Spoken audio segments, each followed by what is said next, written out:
સુરત મહાનગરપાલિકા દ્વારા અમરોલી સર્કલ પાસે ફ્લાયઓવર બ્રિજ અને ઉધના લિંબાયત રેલવે ઓવરબ્રિજનું ખાતમુહૂર્ત આજરોજ કરવામાં આવ્યું હતું. લિંબાયત વિસ્તારના લોકોને ઉધના સ્ટેશન તરફ આવવા જવા માટે વર્ષોથી એકમાત્ર ગરનાળો રસ્તો છે. સાંકડા ગરનાળામાંથી સામસામે બે વાહનો નીકળતા મુશ્કેલી આવતી હતી. શહેરના વિકાસની સાથે લિંબાયત વિસ્તારની વસ્તી વધવાની સાથે આજુબાજુના ગોડાદરા પર્વત પાટિયાનો પણ મોટા પાયે વિકાસ થતા વસ્તી વૃદ્ધિની સાથે વાહનોની સંખ્યામાં પણ ભારે વધારો થયો છે. તો શહેરના વિકાસની સાથે લિંબાયત વિસ્તારનો પણ વિકાસ થયો, પરંતુ ઉધના વિસ્તાર સાથે જોડવાનો એકમાત્ર રસ્તો ગરનાળું હતો.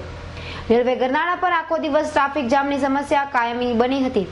જોકે સુરત મહાનગરપાલિકા દ્વારા લોકોની પરેશાની દૂર કરવા ઉધના રેલવે કન્વર્ટ નંબર 437 નજીક ઉધના લિંબાયતને જોડતા રેલવે ઓવરબ્રિજનું ખાતમુહૂર્ત સાથે અમરોલી જંકશન, માનસરોવર જંકશન અને ક્રોસ રોડ પર ફ્લાયઓવર બ્રિજનું ખાતમુહૂર્ત મેયર નિરંજન જાંજમેરાના અધ્યક્ષ સ્થાને ગૃહ નિર્માણ અને ઉદ્યાન સમિતિના અધ્યક્ષતા દેવિકાબેન જાદવાણી અને પાણી સમિતિના અધ્યક્ષ ભૂપેન્દ્ર રાઠોડના હસ્તે કરાયું હતું.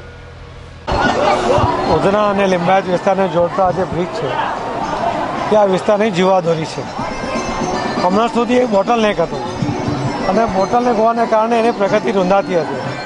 ઘણી વાર આ વિસ્તારમાં લોકો આવવાનું ટાળતા હતા અથવા બહાર જવામાં કલાકો જે બગડતા હતા એના કારણે પણ એ ટાળવાનો પ્રયત્ન કરતા હતા.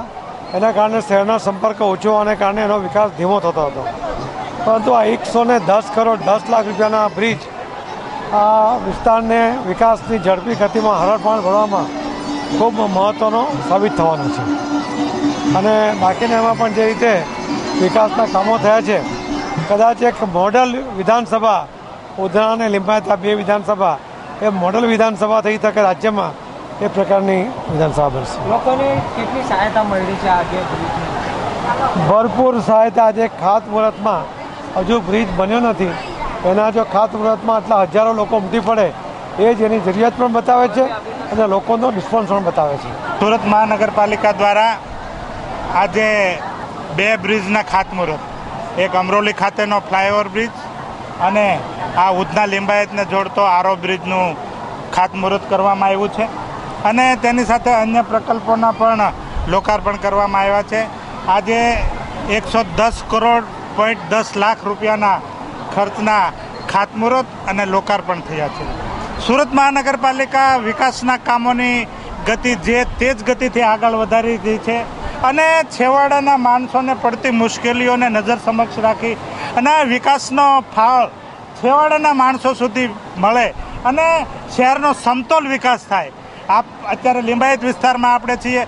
10 વર્ષ પહેલાં આ લિંબાયત વિસ્તાર ને આજનો આ લિંબાયત વિસ્તાર આપ જ જોઈ શકો છો.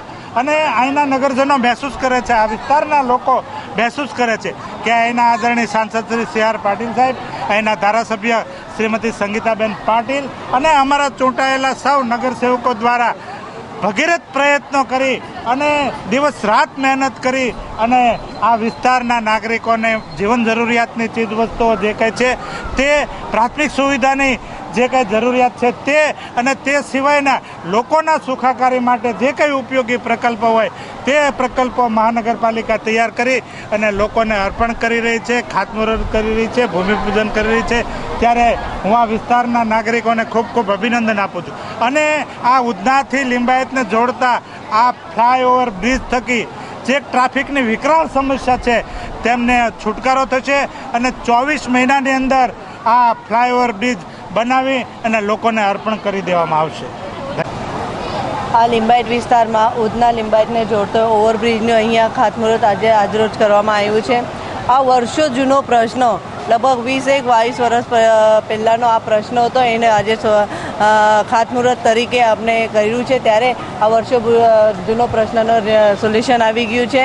અને અહીં જે લિંબાયતની પબ્લિક છે એમને આવવા જવા માટે એક જ ગરનાળામાંથી પસાર થવું પડે છે. ત્યારે લોકોને ટ્રાફિકની સમસ્યાનો આટલો બધો પ્રોબ્લેમ હોય છે. જ્યારે એ લોકો જાય છે અડધો પોણો કલાક ઊભા રહે છે, જ્યારે લોકોને અત્યંત જરૂરી કંઈ કામ માટે જવાનું હોય ત્યારે પણ લોકો અટવાઈ જતા હતા અને એના માટે પણ અમે ઘણીવાર રજૂઆતો કરેલી, પાટીલ સાહેબે બી રજૂઆત કરેલી, અહીંયાના સાંસદશ્રીએ ત્યારે રેલવેના જે ડીઆર આવેલા હતા એમની સાથે વાટાઘાટ કરીને, એમની સાથે મિટિંગો કરીને પછી એમને ત્યાંથી મંજૂરી મળી છે અને ત્યાર પછી અહીંયા ખાતમુહૂર્ત સુધી આપણે આજે કામ કરી રહ્યા છે.